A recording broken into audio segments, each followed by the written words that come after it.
नमस्कार। राज्य शैक्षिक अनुसंधान एवं प्रशिक्षण परिषद उत्तर प्रदेश द्वारा आयोजित शिक्षकों हेतु निष्ठा 2020-21 ऑनलाइन प्रशिक्षण सत्र मॉड्यूल 4 में आप सभी का हार्दिक स्वागत है। इस सत्र में आज हम चर्चा करेंगे शिक्षकों को शिक्षण अधिगम प्रक्रिया में लैंगिक आयामों की प्रासंगिकता पर, विशेषकर भाषा व सामाजिक विषय शिक्षण में लैंगिक समेकन पर। तो आइए आज की चर्चा की हम लोग शुरुआत करते हैं। आज हम प्रशिक्षण जो करेंगे उसमें जानेंगे कि जेंडर इंटीग्रेशन है क्या, भाषा व शिक्षण व सामाजिक विषय शिक्षण में जेंडर इंटीग्रेशन क्या, क्यों, कैसे करें, शिक्षक स्वयं एवं बच्चों के जेंडर संबंधित अभिवृत्तियों, पूर्वाग्रहों एवं व्यवहार की पहचान करने में इस प्रशिक्षण के बाद सक्षम हो सकेंगे, विभिन्न विषयों के समव्यवहार एवं में जेंडर संवेदनशील शैक्षणिक प्रक्रियाओं का विकास करने में, कक्षागत वातावरण में जेंडर संवेदनशीलता को बढ़ावा देने वाली अधिगम गतिविधियों का उपयोग करने में। लेकिन इस सब के पहले हम जानते हैं कि लैंगिक समानता और विविधता की पहचान एक शिक्षक के रूप में हम कैसे करें, चाहे वो बच्चों के बीच हो या छात्रों के बीच हो। हम सभी जानते हैं कि लैंगिक समानता किसी समाज की वह स्थिति है जिसमें सामाजिक व आर्थिक दृष्टिकोण से स्त्री पुरुष में किसी भी प्रकार का भेदभाव नहीं किया जाता। कक्षा में बच्चों की रूपरेखा निर्धारण में कक्षा का सामाजिक शैक्षणिक ढांचा, बहुवर्गीयता, बहुजातीयता, बहुधार्मिकता तथा जेंडर विभेद काफ़ी महत्वपूर्ण तथ्य होते हैं। प्रत्येक बच्चा अपने परिवेश से, अपने जातीय, नस्लीय, सांस्कृतिक, भाषाई, सामाजिक, आर्थिक पृष्ठभूमि से पूर्व निर्मित ज्ञान, अपनी मातृभाषा व मूल्य लेकर ही विद्यालय आता है। इस तरह हम देखते हैं कि हर बच्चा जो हमारे स्कूल में आता है वो बहुत सारी चीज़ों को अपने परिवेश से लेके आता है। उसमें कुछ अच्छी चीज़ें होती हैं, कुछ बुरी चीज़ें होती हैं, कुछ बुरे अनुभव भी होते हैं जो उसके जेंडर को लेके होते हैं। तो आइए हम सभी देखते हैं एक ये वीडियो जो हमारे जेंडर का जो संवेदीकरण है उस पर किस तरह से प्रभाव डालता है। तो आइए देखते हैं ये वीडियो। गुड मॉर्निंग बच्चों। बच्चों, आज की क्लास होगी खास।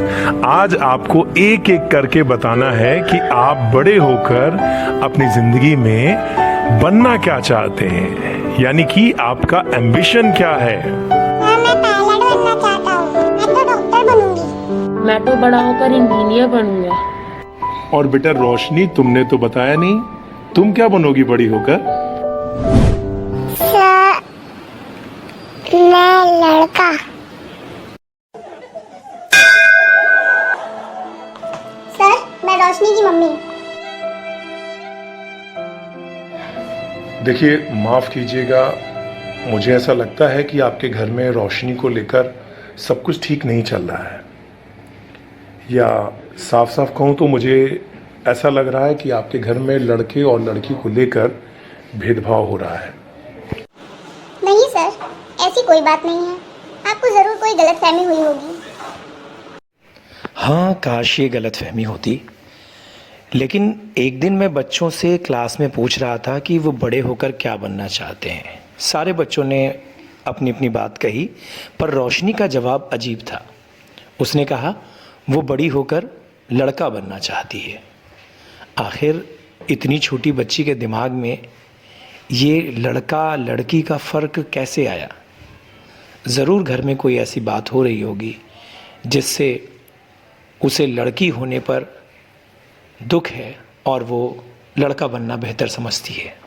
हाँ सर, आप ठीक कह रहे हैं। घर में ऐसी ना जाने कितनी बातें रोशनी आए दिन सुनती रहती है और उसके कोमल दिमाग पर ना जाने क्या असर पड़ता होगा।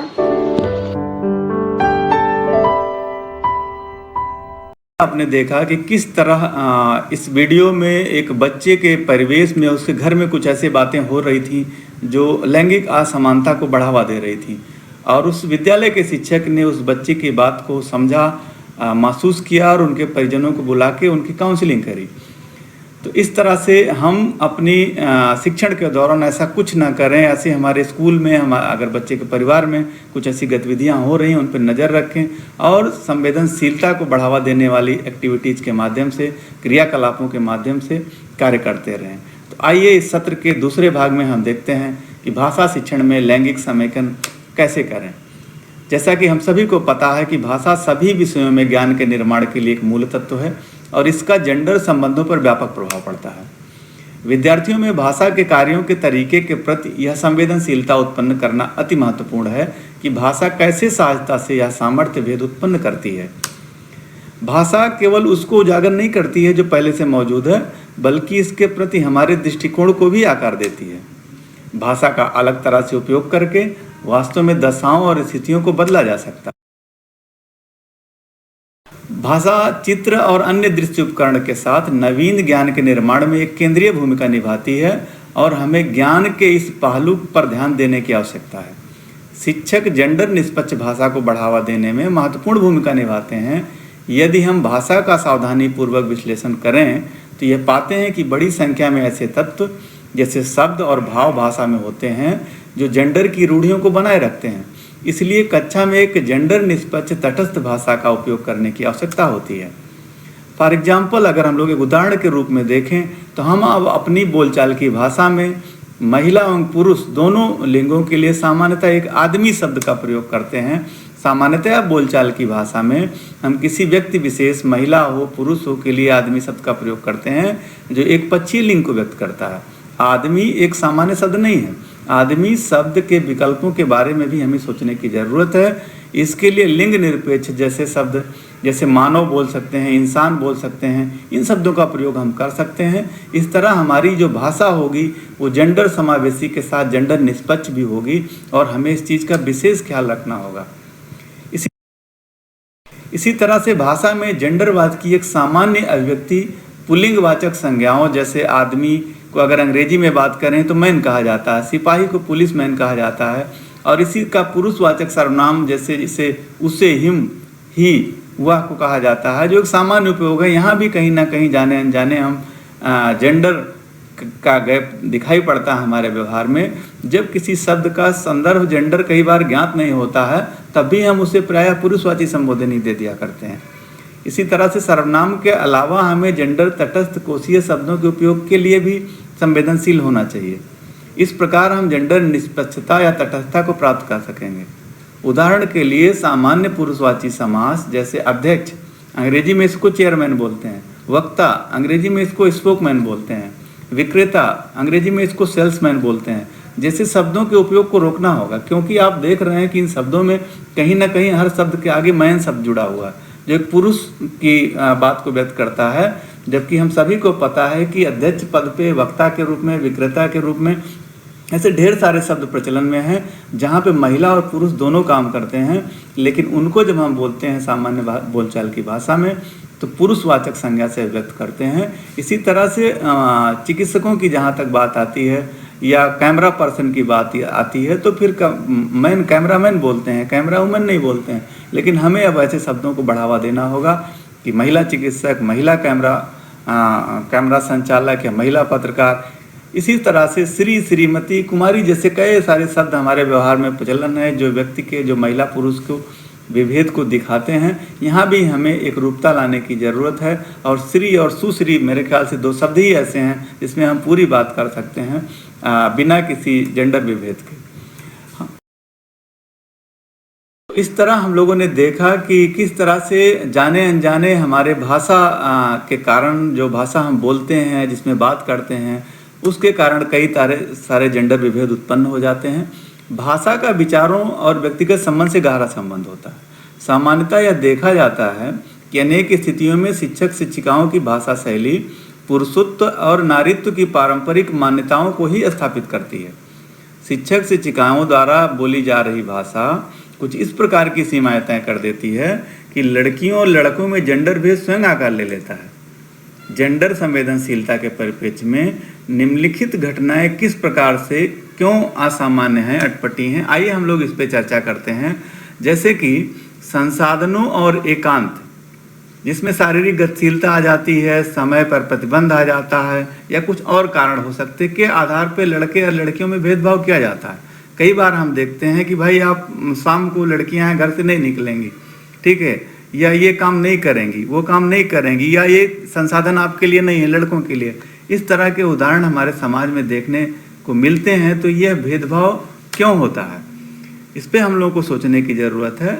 दूसरी चीज़ कि कई बार हमारे समाज में जो रूढ़ियाँ हैं उसको अगर पुरुष तोड़ता है तो सही माना जाता है, उन्हीं रूढ़ियों को अगर महिला तोड़ती है तो गलत माना जाता है।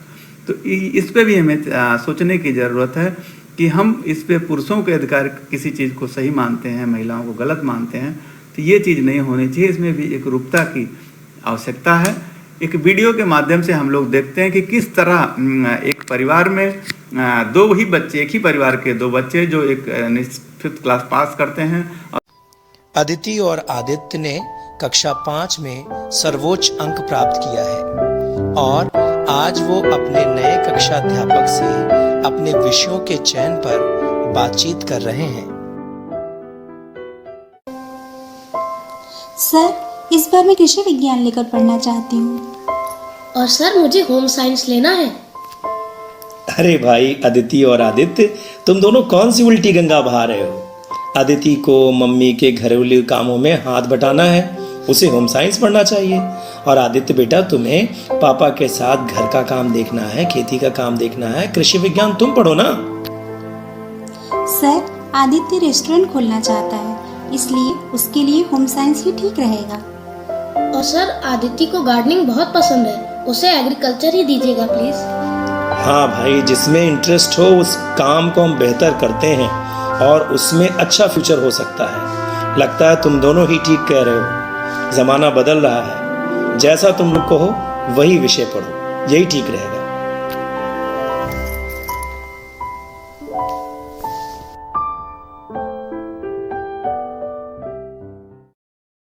हमने देखा कि भाषा शिक्षण के दौरान हमारी जो गतिविधियां कैसी हों, हम कैसे शब्दों का प्रयोग करें, बोलचाल की भाषा में कैसे किन शब्दों को अवॉइड करें, इवन बच्चों के परिवार में जो भाषा के बातचीत होती है उसमें क्या एहतियात बरतें, उनके परिजनों को इसके बारे में काउंसलिंग करें, ये कुछ ऐसे फैक्ट हमने देखे। अब हम बात करते हैं सामाजिक विज्ञान शिक्षण में लैंगिक समेकन की।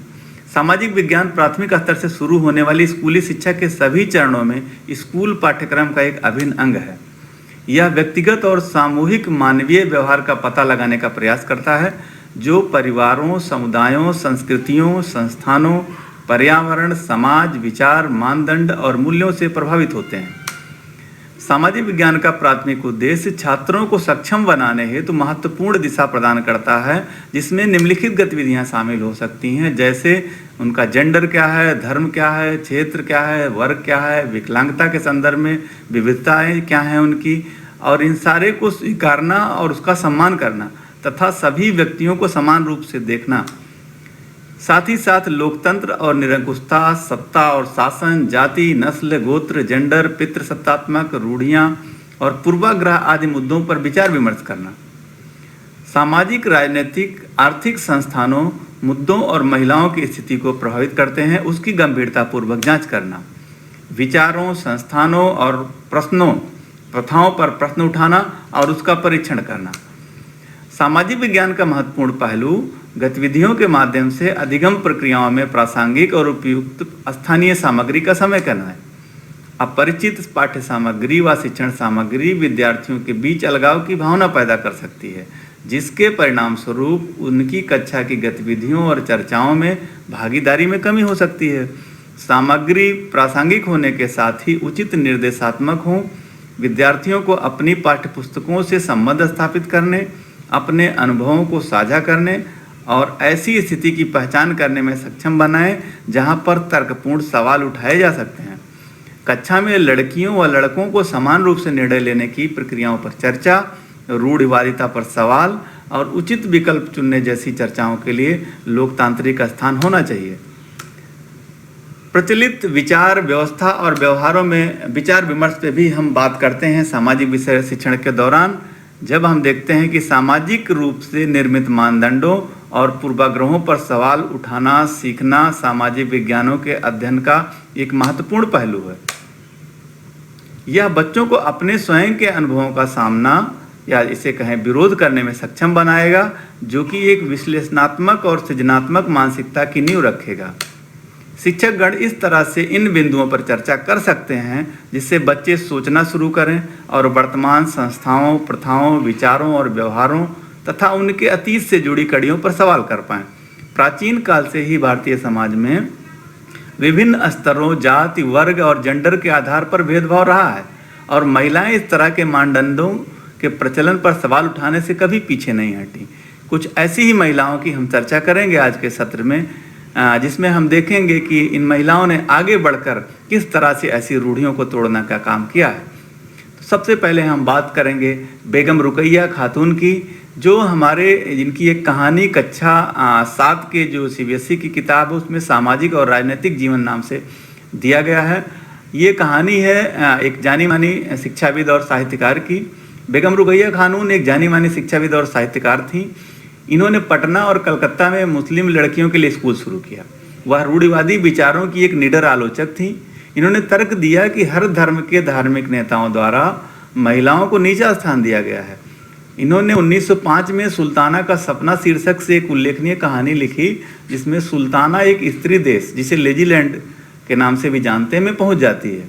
यह स्त्री देश एक ऐसी जगह है जहां महिलाओं को अध्ययन, काम और आविष्कार करने की स्वतंत्रता थी, जैसे कि बादलों से बारिश को नियंत्रित करना और हवाई कारों को उड़ाना आदि। ऐसी कहानियों के बारे में उन्होंने परिकल्पना करी और एक स्टैंड लिया उस समाज में आगे बढ़ के। 1905 की बात है, जब महिलाएं बिल्कुल कट्टरपंथी सोच और उस तरह से घरों में बंधी रहने की चीज़ें होती थीं। उस दौरान बेगम रुकैया खातून ने एक नया एग्जाम्पल प्रस्तुत किया। इसी तरह से दूसरी एक कहानी है लक्ष्मी लकड़ा की। लक्ष्मी लकड़ा एक ऐसी लेडी जो उत्तरी रेलवे की पहली महिला इंजीनियर ड्राइवर बनी। गरीब परिवार से संबंध रखने वाली लक्ष्मी ने कड़ी मेहनत से पढ़ाई की और फिर इलेक्ट्रॉनिक्स में डिप्लोमा पूरा किया। उन्होंने रेलवे बोर्ड की परीक्षा दी और अपने पहले प्रयास में ही इसे पास कर लिया। लक्ष्मी कहती हैं कि मुझे चुनौतियां पसंद हैं और जिस पल कोई कहता है कि यह काम लड़कियों के लिए नहीं है, मैं ठान लेती हूँ कि मैं आगे बढ़ूंगी और इसे करूंगी।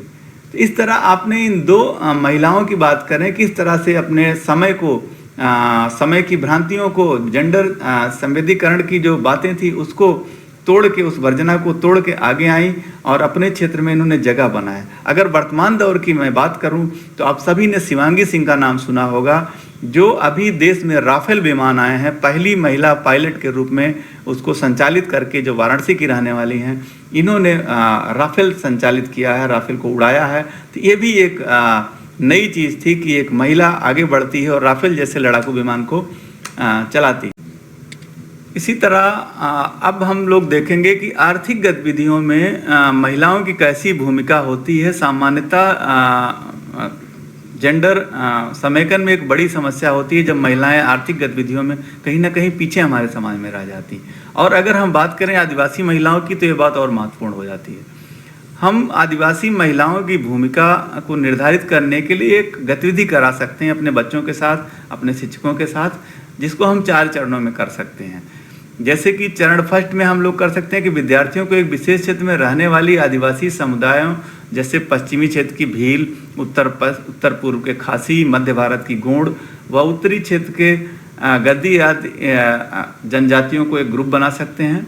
दूसरे चरण में विद्यार्थियों द्वारा सामग्री जनजातियों से जुड़ी, जैसे उनकी तस्वीरें, दृष्टांत, पोस्टर, पर्चे, उनके जुड़े समाचार क्लिपिंग, कृषि व अन्य आर्थिक गतिविधियों या लोकगीत आदि जो उनके होते हैं, उनको इकट्ठा करने की बात कर सकते हैं। तीसरे चरण में हम लोग गतिविधियों के अनुसार कार्य बंटवारा बच्चों को कर सकते हैं कि जैसे कोई पोस्टर बनाएगा, कोई नक्शे से उस आदिवासी स्थान को दिखाएगा कि ये कहाँ पे है नक्शे में। तीसरा जो उससे दृश्य एवं पाठ्य वस्तुओं के माध्यम से आदिवासी समुदाय की महत्वपूर्ण भूमिकाओं को व्यक्त करेगा, आर्थिक गतिविधियों में परिवर्तन दिखाएगा और निरंतरता आदि को दिखाएगा। इसी तरह से चौथे चरण में हम लोग गतिविधि पूर्ण होने के बाद कक्षा में सभी पोस्टर प्रदर्शित कर सकते हैं और बाद में शिक्षकों के माध्यम से उस पर चर्चा कर सकते हैं। जब हम चर्चा करेंगे तो हमारे बिंदु क्या होंगे, इस पर हम लोग देखते हैं। चर्चा के कुछ बिंदु ऐसे हो सकते हैं कि क्या देश में विभिन्न आदिवासी समूहों में महिलाओं द्वारा की गई गतिविधियों में कोई समानता है? क्या आदिवासी समूह के सदस्यों द्वारा की जाने वाली आर्थिक गतिविधियों में जेंडर भेद दिखाई दिया? इतने वर्षों में आदिवासी महिलाओं की आर्थिक गतिविधियों में भागीदारी कैसे विकसित हुई? विकास के कारण आर्थिक प्रक्रियाओं में आदिवासी महिलाओं के जीवन को कैसे प्रभावित किया? इस तरह हम एक आदिवासी जो बड़ा तबका है, जहाँ पे विकास की हमारी किरणें कम पहुंचती हैं, उस क्षेत्र में भी महिलाओं ने जो प्रगति की है उसके बारे में हम अपनी समझ उस संवेदीकरण के बारे में और बच्चों की समझ बना सकेंगे। साथ ही साथ एक गतिविधि के भी माध्यम से हम लोग अपने और बच्चों के बीच एक क्रियाकलाप आयोजित कर सकते हैं। वो गतिविधि कुछ इस तरह से हो सकती है कि हमारे समाज में कुछ प्रथाएं, कुछ मान्यताएं, कुछ मानदंड ऐसे विकसित हैं जो जेंडर समेकन की दिशा में बाधक हैं।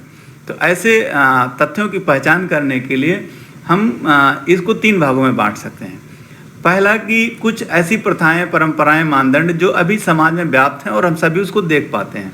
तो एक बॉक्स के रूप में ऐसी प्रथाओं को या एक पेपर पे, एक पेन पे, एक पेज पे हम बच्चों को, शिक्षकों को इकट्ठा करने के लिए कह सकते हैं कि भाई आपके समाज में ऐसी जो प्रथाएं हैं, जो परंपराएं हैं, जो मानदंड हैं, जो जेंडर वाइज्ड हैं, उनको आप संकलित करिए और लिखिए। साथ ही साथ इसके दूसरा पॉइंट ये हो सकता है कि ऐसी प्रथाएं जो प्रचलित नहीं हैं बट पहले हमारे समाज में प्रचलित थी, हम लोगों ने कहानियाँ सुनी हैं, हम लोगों ने देखा है, अपने बचपन में महसूस किया है, तो ऐसी प्रथाओं को भी, ऐसी मान्यताओं को भी हम लोग लिस्ट कर सकते हैं, उनकी सूची बना सकते हैं। सेम इसी तरह से कुछ ऐसी प्रथाएं और मान्यताएं हैं, मानदंड हैं जो जेंडर वाइज्ड हैं और हम उसको बदलना चाहते हैं। हम चाहते हैं कि हाँ, हम आगे आके, हमारी एक टीम आके हमारा समुदाय इसको बदल सकता है। तो कुछ मान्यताएं हमारे समाज में ऐसी होंगी जिनको हम चाह के भी नहीं बदल पा रहे होंगे, लेकिन कुछ ऐसे होंगे जिनको हम बदल सकते हैं। तो ऐसी मान्यताओं की भी एक सूची बनानी होगी। ये जो गतिविधि होगी ये कुछ सामाजिक सांस्कृतिक प्रथाओं, परंपराओं और मानदंड के बारे में विद्यार्थियों की जागरूकता का पता लगाने में शिक्षकों की मदद करेगी, जिसका वह अपने वास्तविक जीवन में सामना करते हैं। यह बालकों और बालिकाओं दोनों के बीच एक चर्चा के अवसर उत्पन्न कर सकती है कि क्यों कुछ व्यवस्थाओं, विचारों और प्रथाओं में बदलाव की आवश्यकता है। तो इस तरह से हमने देखा कि जेंडर इंटीग्रेशन क्या है और उसमें भाषा और सामाजिक विषय जो है उसके अंतर्गत हमारे शिक्षक साथी हम सभी किस तरह से काम करें कि बच्चों के बीच जेंडर इंटीग्रेशन बढ़िया से हो पाए, कोई बायड ना हो और हमारा पूरा समाज एक समग्रता के साथ विकास कर पाए। आज के इस कार्यक्रम को SCERT उत्तर प्रदेश द्वारा तैयार किया गया। आप सभी को इस कार्यक्रम को देखने के लिए बहुत बहुत धन्यवाद।